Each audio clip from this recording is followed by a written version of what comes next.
Friends, God love you. I want these to be my first words of greeting to you, as they will be the concluding words on each broadcast. God love you means God is love, God loves you, and you ought to love God in return. Why is it that so few realize the seriousness of our present crisis? Partly because men do not want to believe their own times are wicked. Partly because it involves too much self-accusation. And principally because they have no standards outside of themselves to measure their times. Only those who live by faith really know what is happening in the world. And well may our Savior say to us what he said to the Sadducees and Pharisees in his time when they asked for a sign. When it is evening, you say, it will be fair weather, for the sky is red. And in the morning, there will be a storm, for the sky is red and lowering. You know then how to discern the face of the sky. Can you not know the signs of the times? Do we know the signs of our times?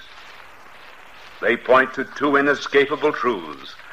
The first of which is that we have come to the end of the post-Renaissance chapter of history, which made man the measure of all things. The three basic dogmas of the modern world are dissolving before our very eyes. First, we are witnessing the liquidation of the economic man, or the assumption that man, who is a highly developed animal, has no other function in life than to produce and acquire wealth, and then, like the cattle in the pastures, be filled with years and die. Secondly, we are witnessing the liquidation of the idea of the natural goodness of man. There was no need of a God to give him rights, or a Redeemer to salvage him from guilt, because progress is automatic, thanks to science, education, and evolution, which will one day make man a kind of God. We are witnessing also the liquidation of rationalism, or the idea that the purpose of human reason is not to discover the meaning and the goal of life, namely the salvation of a soul, but to devise new technical advances to make on this earth a city of man to replace the city of God. It may very well be that the historical liberalism of our modern generations is only a transitional era in history between a civilization which once was Christian and one which will be definitely anti-Christian. And the second great truth to which the signs of the times portend is that we are definitely at the end of a non-religious era of civilization. By that I mean one which regarded religion as an addendum to life, a pious extra, a morale builder for the individual but of no social relevance, and God as a silent partner whose name was used by the firm to give respectability, but who had nothing to say about how the business should be run. And the new era into which we are entering is what might be called the religious phase of human history. Do not misunderstand me. By religious, we do not mean that men will turn to God, but rather that the indifference to the absolute which characterized the liberal phase of civilization will be succeeded by a passion for the absolute. From now on, the struggle will not be for colonies and national rights, but for the souls of men. The battle lines are being clearly drawn. The basic issues are no longer in doubt. From now on, men will divide themselves into two religions, understood again as surrender to an absolute. The conflict of the future is between an absolute who is the God-man and an absolute which is the man-God. Between the God who became man and the man who makes himself God. Between brothers in Christ and comrades in Antichrist. But the Antichrist will not be so called. Otherwise he would have no followers. He will wear no red tights, nor vomit sulfur, nor carry a spear, nor wave an arrowed tail as Mephistopheles in Faust. Nowhere in sacred scripture do we find warrant for the popular myth that the devil is a buffoon who was dressed like the first red. Rather is he described as a fallen angel, as a prince of this world, whose business it is to tell us that there is no other world. His logic is simple. If there is no heaven, there is no hell. If there is no hell, there is no sin. If there is no sin, there is no judge. And if there is no judgment, then evil is good, and good is evil. But above all these descriptions, our Lord tells us that he will be so much like himself that he will deceive even the elect. And certainly no devil that we have ever seen in picture books could deceive the elect. How will he come in this new age to win followers to his religion? He will come disguised as the great humanitarian. He will talk peace, prosperity, and plenty, not as means to lead us to God, but as ends in themselves. He will write books on the new idea of God to suit the way people live, induce faith in astrology, so as to make not the will but the stars responsible for our sins. He will explain guilt away psychologically as repressed sex, make men shrink in shame if their fellow men say they are not broad-minded and liberal. He will identify tolerance with indifference to right and wrong. He will foster more divorces under the disguise that another partner is vital. He will increase love for love and decrease love for persons. He will invoke religion to destroy religion. He will even speak of Christ and say that he was the greatest man who ever lived. His mission, he will say, will be to liberate men from the servitudes of superstition and fascism, which he will never define. But in the midst of all his seeming love for humanity, his glib talk of freedom and equality, he will have one great secret, which he will tell no one. He will not believe in God. And because his religion will be brotherhood without the fatherhood of God, he will deceive even the elect. He will set up a counter-church, which will be the ape of the church, because he, the devil, is the ape of God. It will be the mystical body of the Antichrist that will in all externals resemble the church as the mystical body of Christ. In desperate need for God, he will induce modern man in his loneliness and frustration to hunger more and more for membership in his community that will give man enlargement of purpose without any need of personal amendment and without the admission of personal guilt. These are days in which the devil has been given a particularly long rope. Evil hour, when the shepherd may be struck and the sheep dispersed. Has the church made preparations for just such a dark night in the decree of the Holy Father outlining the conditions on which a papal election may now be held outside of the city of Rome? Men who know history have seen these dark days coming. As far back as 1842, 105 years ago, Heine, the German poet, wrote, "Communism, though little discussed now and loitering in hidden garrets on miserable straw pallets, is the dark hero destined for a great, if temporary, role in the modern tragedy.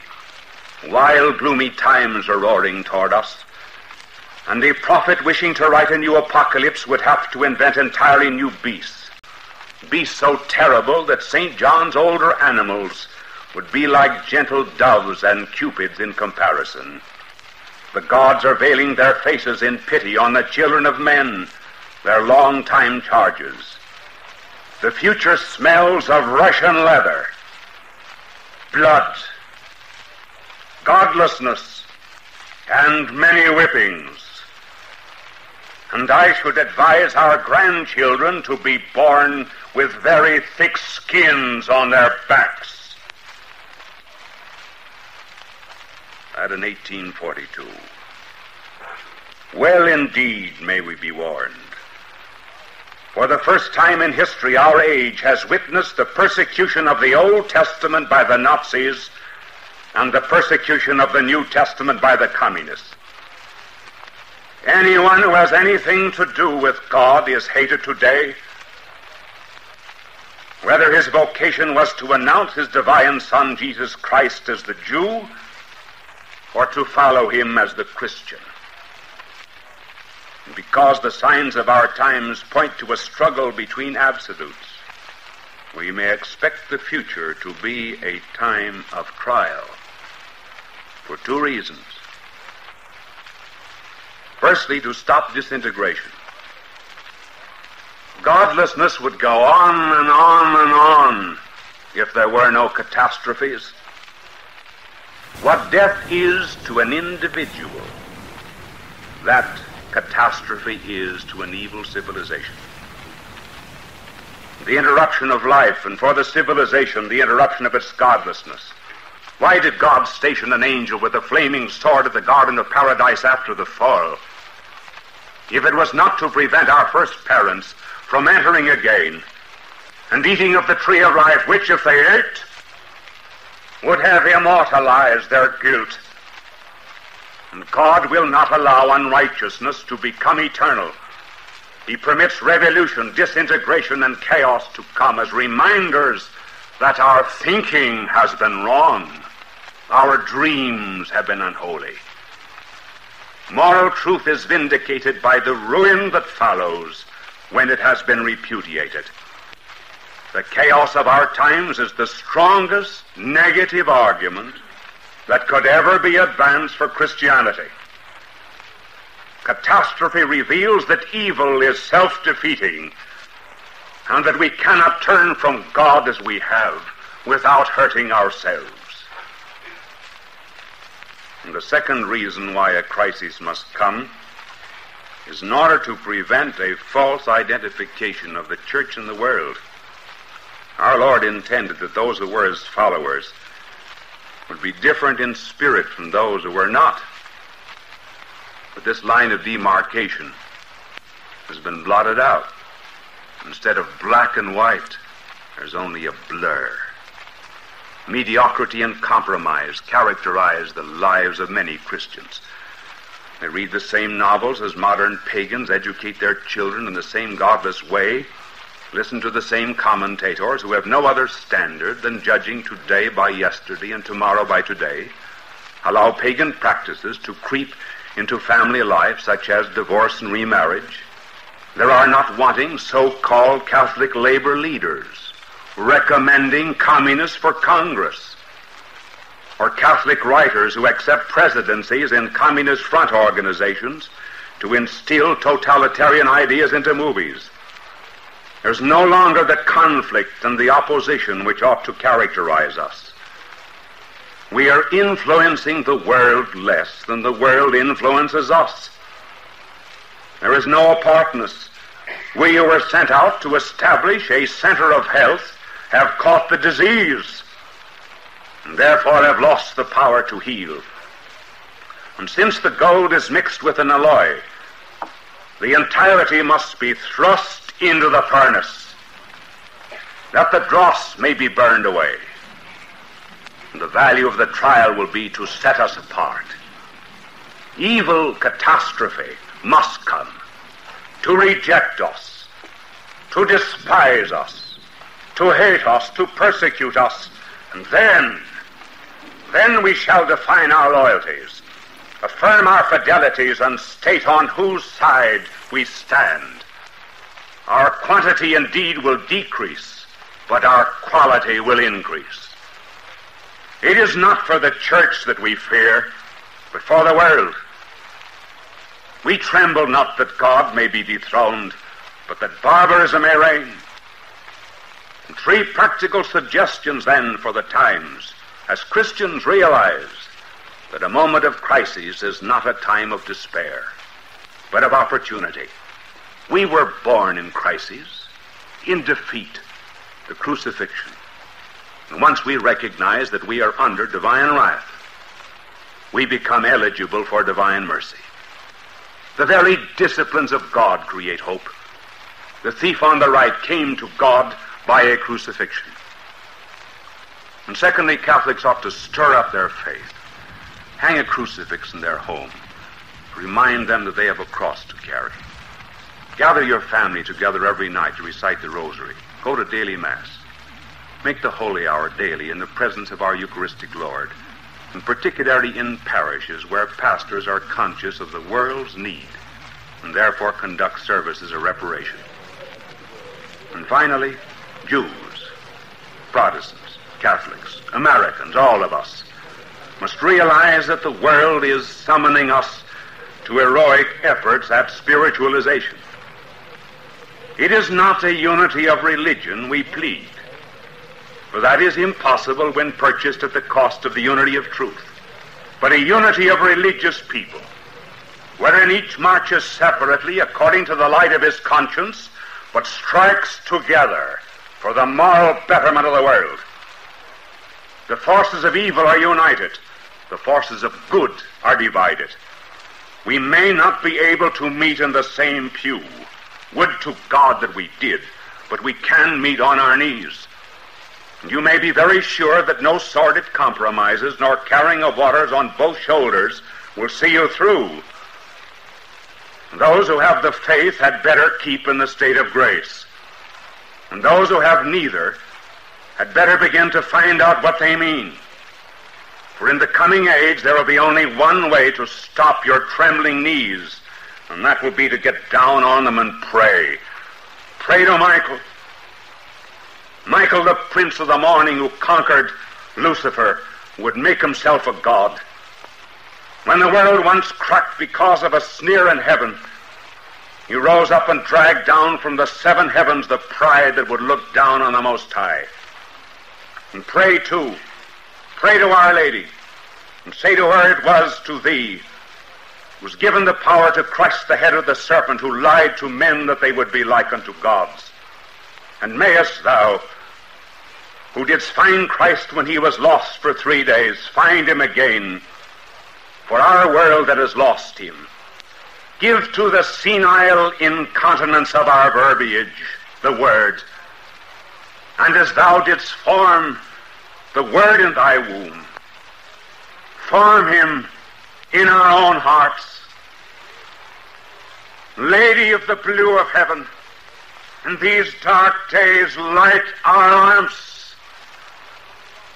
Give back to us the light of the world, that our light may shine even in these days of darkness. God